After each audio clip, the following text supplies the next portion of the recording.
노다지 썰전. 오늘은 반도체 부품 기업 해성DS를 집중 분석합니다. 1분기 실적이 저점이었고 2분기부터는 확실히 개선세를 보이고 있는데요. 과연 이게 3분기 이후에 본격적인 실적 턴어라운드로 이어질 수 있을까? 이게 핵심 쟁점입니다. 저는 해성DS의 향후 전망 상당히 긍정적으로 보고 있습니다. 저는 조금 다른 시각입니다. 물론 2분기 실적 개선은 분명히 있었죠. 하지만 해성DS가 지속적인 성장을 쭉 이어가기에는 여전히 넘어야 할 과제들이 많다, 이렇게 판단합니다.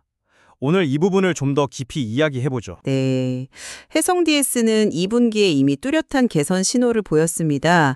특히 그 패키지 기판, 그러니까 반도체 칩하고 메인보드를 연결해주는 그 인쇄회로 기판 부문 있잖아요. 거기서 주요 고객사인 삼성전자의 차세대 기램이죠. DDR5 신제품 양산이 본격화되면서 전분기 대비해서 무려 25%라는 상당히 인상적인 외형 성장을 달성했습니다.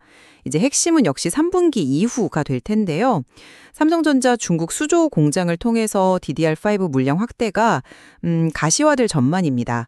지난 7월부터 이미 양산 시작됐고요. 월 한 120억 원 규모로 추정되는 이 물량 중에 상당 부분을 확보하면서 점유율을 아주 빠르게 높여가고 있어요. 이게 중요한 게 경쟁 중국 업체 물량을 가져오는 거거든요. 그만큼 해성DS의 기술력 또 협상력을 입증하는 결과라고 봐야겠죠. 그리고 리드프램, 이건 이제 반도체 칩이랑 외부 회로를 연결하는 금속 기판인데요. 이 사업 역시 중국 전기차 시장 회복세, 또 유럽 수요 개선에 힘입어서 전년 동기 대비 15% 성장했습니다. 주요 고객사들의 재고 조정이 거의 마무리 국면에 접어든 점도 긍정적인 신호고요.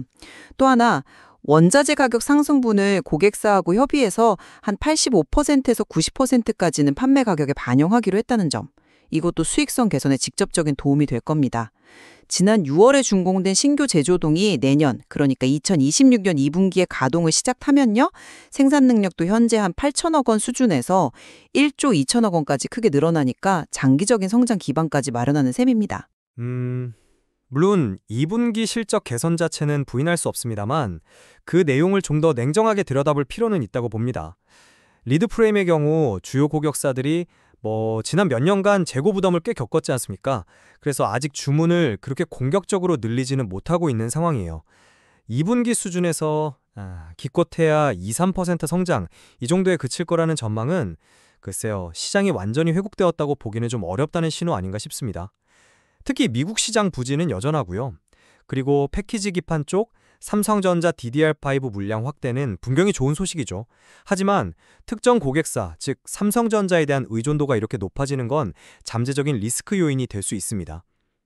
또 중국 CXMT양 DDR5 양산은 당초 예상했던 7월에서 연말이나 내년 초로 좀 지연되고 있고, 마이크론과의 거래는 빨라야 2026년 10월에나 가능할 전망이라니까요. 이 고객사를 좀 다변화하는 측면에서는 아쉬움이 남는 부분입니다. 신규 공장 역시 내년 3월에 고객사 승인을 거쳐서 2분기에나 가동될 예정이지 않습니까? 1조 2천억 원 생산 능력 확보, 희망적이긴 합니다만 실제 가동까지는 시간이 좀 남았고, 그때 가서 시장 상황이 이 늘어난 생산량을 다 소화해 줄 수 있을지는 지켜가야 할 문제입니다. 수익성 측면에서도 그 원자재 가격 상승분을 판가에 반영하는 게 한 3개월 정도 시차를 두고 적용된다는 점, 이건 단기적으로는 부담 요인이 될 수밖에 없어요.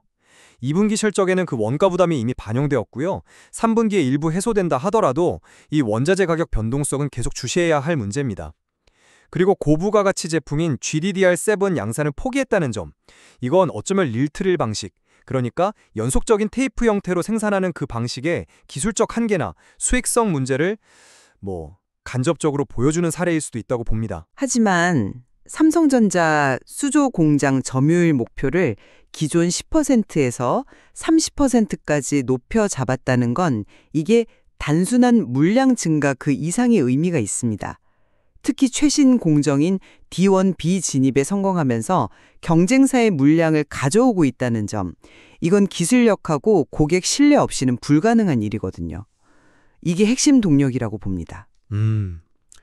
수조 공장에서 그 목표한 30% 점유율 달성이 정말 가능할지, 또 그걸 유지할 수 있을지는 좀 더 지켜봐야 할 문제라고 생각합니다. 그리고 그 과정에서 삼성전자 의존도가 더 높아지는 리스크는 또 어떻게 관리할 것인지 그것도 중요하고요. 심택이나 대덕전자 같은 경쟁사들은 여전히 고성능 제품군에서는 기술적으로 앞서 있다는 평가도 있지 않습니까? 리드프레임 사업을 보면요. 해성DS는 차량용 반도체 분야에서 세계 최고 수준의 기술 경쟁력을 갖추고 있습니다. 주요 고객사인 ST마이크로나 NXP의 재고가 2분기에 안정화된 것을 확인했고요. 완만하지만 그래도 분명한 성장세를 유지하고 있습니다. 중국과 유럽 시장의 회복세도 긍정적인 신호고요. 네, 그렇지만 미국 시장 부진이 계속되고 있다는 점, 그리고 재고 문제 이후에 고객사들이 주문에 좀 보수적인 경향을 보이는 건 이건 부인할 수 없는 사실입니다. 2~3% 성장은 글쎄요, 어찌 보면 정체로 해석될 여지도 충분히 있죠. 그리고 최근에 전기차 시장 자체의 성장세가 다소 둔화될 수 있다는 전망도 이건 고려해야 할 변수입니다. 결국 장기 성장의 열쇠는 신규 공장이라고 봅니다. 4천억 원 규모의 생산 능력 증설, 특히 성장성이 높은 패키지 기판 쪽에 2,800억 원, 그리고 리드플레임에 1,200억 원이 투자되어서 1조 2천억 원 매출 시대를 열 기반을 마련했다는 건 이건 확실한 미래 성장 동력 확보라고 봐야죠. 실제 가동까지는 내년 2분기로 아직 시간이 남았습니다. 그리고 그때 시장 상황이 늘어난 생산 능력을 다 뒷받침해줄지는 불확실하다는 점 다시 말씀드리고요. 또 현재 주력인 릴-투-릴 생산 방식은 일시노드 같은 최첨단 패키지 기판을 생산하는 데에는 아무래도 한계가 있어서요. 이 분야에서는 후발주자 위치를 벗어나기 어려울 수 있다는 점도 이건 간과할 수 없는 부분입니다. 수익성 개선 가능성도 충분하다고 봅니다. 원자재 가격 상승분의 85%에서 90%를 판가에 연동시키는 협상에 성공했고 DDR5 같은 고부가가치 제품 비중이 늘어나면서 제품 믹스 개선 효과도 기대할 수 있거든요. 판가 반영이 3개월 호행 적용된다는 점 때문에 단기적인 수익성 변동성은 피하기 어렵다고 보고요. 그리고 수익성 문제로 GDDR7을 포기했다는 점은 혹시 경쟁사들이 수익성이 낮아서 꺼리는 DDR5 물량을 집중적으로 가져오는 그런 구조가 되는 건 아닌지 하는 의문을 좀 갖게 합니다. 네, 정리하자면 2분기 실적 개선이라는 긍정적인 신호에도 불구하고 해성DS는 여전히 자동차 시장의 더딘 회복 속도 문제, 특정 고객사에 대한 높은 의존도, 신규 공장 가동 시점 및 효과의 불확실성, 그리고 주력 생산 방식의 기술적 한계라는 이런 과제들을 안고 있다. 저는 이렇게 생각합니다. 저는 좀 다르게 봅니다. 핵심 고객사인 삼성전자의 DDR5 물량 확대, 그리고 그에 따른 시장 점유율 상승이 3분기 이후 실적을 아주 강하게 이끌 거라고 확신합니다. 차량용 리드프레임의 안정적인 성장 기반과 신규 공장 가동을 통한 장기 성장 동력 확보 역시 해성DS의 미래를 밝게 보는 중요한 이유입니다. 원가 부담 완화 노력 또한 수익성 개선에 분명히 기여할 것으로 기대되고요. 해성DS의 미래에 대한 오늘 저희의 분석이 시청자 여러분의 균형 잡힌 판단에 조금이나마 도움이 되었기를 바랍니다. 네, 다양한 관점에서 기업의 가치를 깊이 있게 분석하는 것, 이것이 바로 노다지 썰전입니다.